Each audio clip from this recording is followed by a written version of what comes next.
Bonjour à tous, alors aujourd'hui on se retrouve au paradis des salons pour découvrir ensemble quels sont les nouveaux métiers liés à la RSE dans l'événementiel. C'est parti. Oui, enfin, dans un premier temps, il faudrait peut-être voir ce que ça veut dire RSE.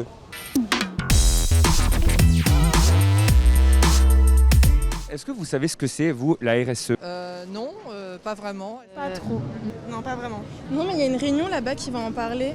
Ah ok, super. Bon ben, on va aller voir alors. Merci.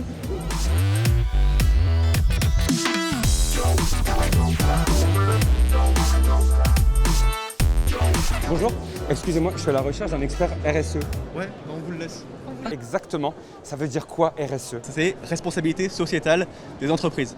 Et qu'est-ce que ça signifie? Ça veut dire que moi, en tant que responsable RSE, j'aide mon entreprise à développer des stratégies responsables pour répondre à des enjeux de société.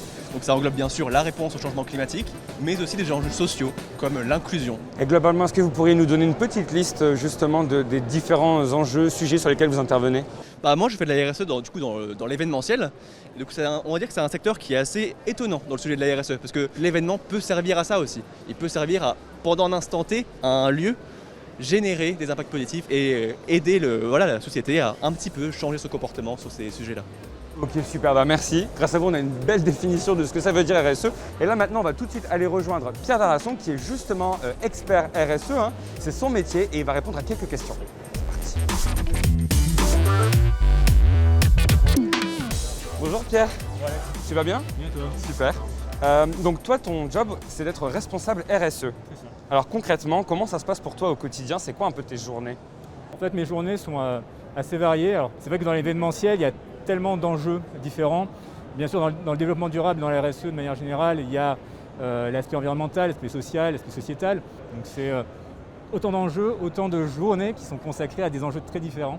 Alors aujourd'hui, quand on travaille dans les RSE, on a un peu l'impression d'être un super-héros qui sauve le monde parce qu'on aide les gens, on aide à se protéger la planète. Alors du coup, est-ce que le soir, quand vous rentrez chez vous, vous vous dites « Ok, aujourd'hui, j'ai un peu aidé, un peu contribué, j'ai un peu été un super-héros ». Il faut être humble, c'est-à-dire que c'est en effet un sujet très important. C'est un sujet qui intègre beaucoup de personnes et c'est en vrai qu'ensemble qu'on arrive à avancer sur ces sujets-là. Notre tâche, c'est à la fois de sensibiliser, mais aussi de fédérer, de faire travailler les acteurs sur ces sujets-là, parce qu'ils ont des expertises sur lesquelles il faut qu'on se base. Voilà, ces outils-là sont un peu des outils de la RSE. Complètement, c'est en fait inciter l'ensemble des personnes présentes à avoir une petite démarche, à faire le déclic vers un acte plus responsable. Merci beaucoup Pierre. Merci. Nous, on va aller continuer à faire un petit tour dans le salon pour découvrir un peu tout ce qui peut un peu se passer de nouveau. Merci beaucoup. Merci. À bientôt. Bon salon à toi. Merci. Au revoir. Alors, si tu te sens l'âme d'un super-héros et que tu as envie de sauver le monde, alors mets ta cape et lance-toi.